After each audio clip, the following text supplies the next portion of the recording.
Bahagyang humina ang bagyong Aghon habang patuloy na kumikilos palayo ng Luzon. Huling namataan ng bagyo, 315 kilometers silangan ng Tuguegarao City sa Cagayan. May taglay itong lakas ng hangin na aabot ng 130 kilometers per hour at bugso na 160 kilometers per hour. Kumikilos ito pahilagang silangan sa bilis na 15 kilometers per hour. Nakikitang lalabas ang Aghon ng Philippine Area of Responsibility bukas. Wala nang nakataas na tropical cyclone wind signals pero posible pa rin ang malakas na pag-ulan sa Western Visayas, Palawan, Occidental Mindoro, Bataan at Zambales. Pulo-pulong pag-ulan din ang nararanasan sa Metro Manila at natitirang bahagi ng bansa. May tinaas kasing thunderstorm warning ang Pag-asa. Para naman bigyan tayo ng dagdag na detalye tungkol sa pinsalang iniwan ng bagyo, makakausap natin ang tagapagsalita ng National Disaster Risk Reduction and Management Council o NDRRMC na si Director Edgar Posadas. Magandang umaga po sa inyo, Director Posadas. Ay, magandang umaga po at talking to you ngayong araw po. Director, alam ko po may proseso kayo ng pag-validate dito sa mga casualties, pero ano po yung mga nakarating sa inyo na report na namatay dahil po dito sa bagyo? Opo ma'am, isa po na yung kinumpirma po nung sa pamamagitan ng ating regional office, pinarating po nila. Sa Region 10 po, ito po ay 14 na taong gulang na batang babae na nabagsakan po ng puno. Multiple injuries po yung nakalagay doon sa kanyang cause of death. At bukod doon, Ma'am Ruth, tayo po ay meron pa pong binavalidate na 5 from, I believe from Bicol region po ito. At meron din pong binavalidate pa tayo. Hinihintay pa rin po natin yung mga reports coming from Calabarzon po kung meron po. Pwede po bang pakibigyan lang kami ng konting detalye dito sa binavalidate nyo po na deaths? Kasi yung iba po ang nire-report ng mga residente parang biglaan yung pagbaha. Ano po yung mga cause of death ng mga ito? Yung pong, ma'am, yun pong 5 na sinasabi ko kanina galing sa, ay iba-ibang lugar po ito, ma'am, ano? Yes. Meron pong isa ay, karamihan po, ma'am, meron pong tinamaan po ng puno, yung isa. Yung sa Quezon, meron po yung bata na nalunod, no? Sa Quezon din po ito. Meron din po yung isa na nalunod din po, no? Isang lalaki po ito from Lucena. Isa pong lalaki din, no? Na tinamaan po ng puno, no? Sa Lucena din po ito, ma'am. At isa pong babae na nalunod din po sa Mauban, Quezon. Yun po yung mga kino-confirm pa natin ngayon.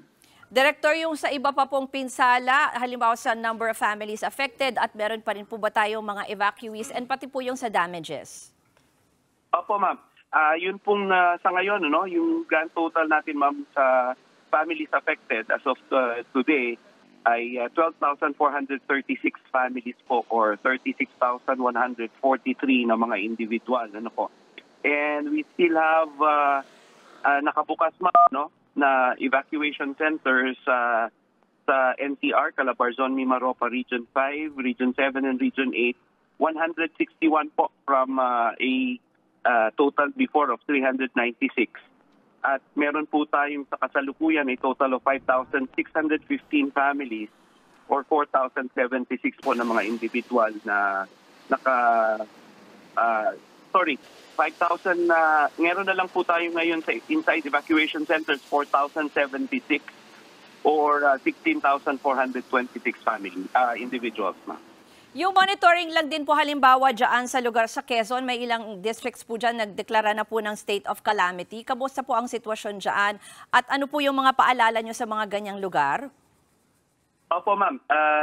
Kahapon po kausap namin yung ating PDRIMO sa Quezon, ano, at sabi po niya kahapon na they are, parang nire-recommend nila na magdeklara po yung mga first and second districts ng Quezon, ma'am. Ito po yung covering yung mga binaha po, no? At nagdeklara na po yung, we were informed na nagdeklara na po yung Lucena City ng state of calamity, but we have yet to receive yung copies of their, copy of the declaration, ma'am. Sa Mauban po, ma'am, in particular, no? Ang sinabi po niya, humupo na yung baha at nagsisibalikan na rin po yung mga tao sa kanilang mga bahay. Pero personally po, pinuntahan yon ng ating regional director sa Calabarzon at meron din po silang dalang family pack, no, para itulong po doon sa mga resources ng lokal na pamahalaan. Director, huli na lang po, baka may initial assessment doon sa damage, tsaka at this point po ba agriculture and infrastructure, baka may sarado pa pong mga kalsada or cleared na po ba lahat? Ma'am, sa ngayon po, sagutin ko po muna yung sa infrastructure, no, na we recorded 38 po, no, ng mga daan. At sa ngayon po, ma'am, sa Calabar Zone, sa Central Luzon at saka sa Bicol Region, meron na lang pong 5 na kinukumpuni. At meron din pong isang naapektuhang tulay doon po sa Region 5. Tama po kayo, no? Kahapon po minention yung agriculture as the main sector po na naapektuhan. Pero ma'am, ginagawa pa po ngayon yung mga rapid assessments. And siguro sa next po natin na pag-uusap, baka meron na po akong may report sa inyo na datos. Maraming po salamat kay Director Edgar Posadas, ang tagapagsalita ng NDRRMC. Mga kapatid, Lucy Cruz Valdez po, maging maalam at may pakialam sa mga napapanahong balita sa bansa. Tumutok at mag-subscribe sa News 5 social media pages.